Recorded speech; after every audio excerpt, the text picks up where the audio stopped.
You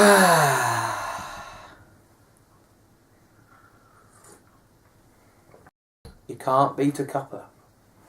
So, Peter, what was he like then? Let's have a look at this scripture. Wonderful. Is Peter like us? Does he, in fact, represent us? First thing to note is, his name was actually Simon. Peter confesses that Jesus is Lord, and upon that, God will build his church, upon the confession. So Jesus calls him Peter. It's very confusing when you've been going around with your same name for ages, and God comes along and changes it.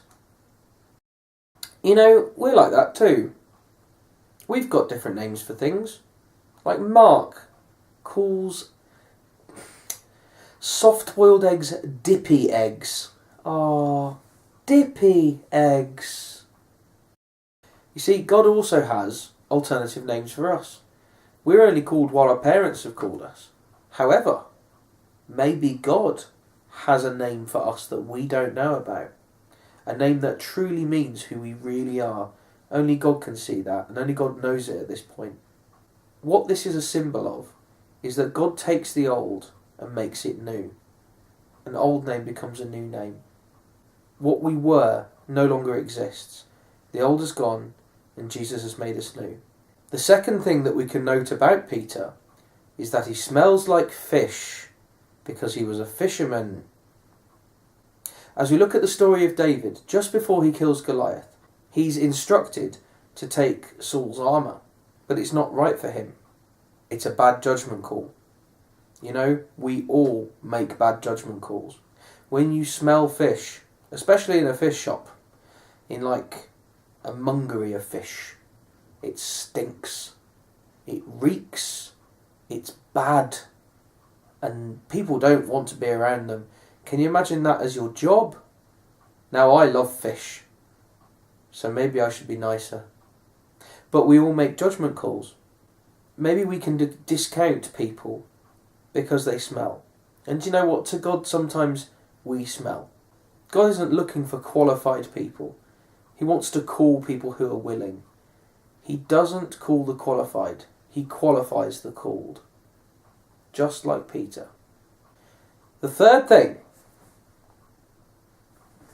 is that his life needed to change. Did you see how quick him and the others got out of the fishing boats when Jesus said, "Come and follow me"?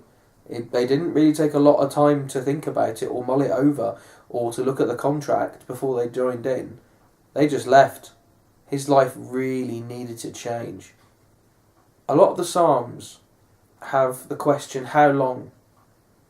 And this is a question that we can ask God. Sometimes we're in moments where we're desperate. Sometimes we're in moments where we don't know where the end is coming. And we need to ask these questions. How long? A question that I would ask is, how long had Peter been praying? How long? You know, God didn't wait for his perfection to give him direction.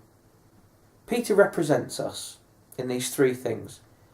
Is that God has given us a new name, a new directive, a new direction. Something that we don't know about, that we've got to seek him about. Like Peter, we smell a little bit like fish. There is stuff in our lives that isn't good. And we need to realise that it's actually God's love that does anything in our lives, that is worth anything in our lives. And also, the things that we're waiting on for God to move, unanswered prayer or seemingly unanswered prayer, God's coming. God's coming to rescue. And we just need to wait for him. Keep asking how long. Keep seeking him. And like Peter we are,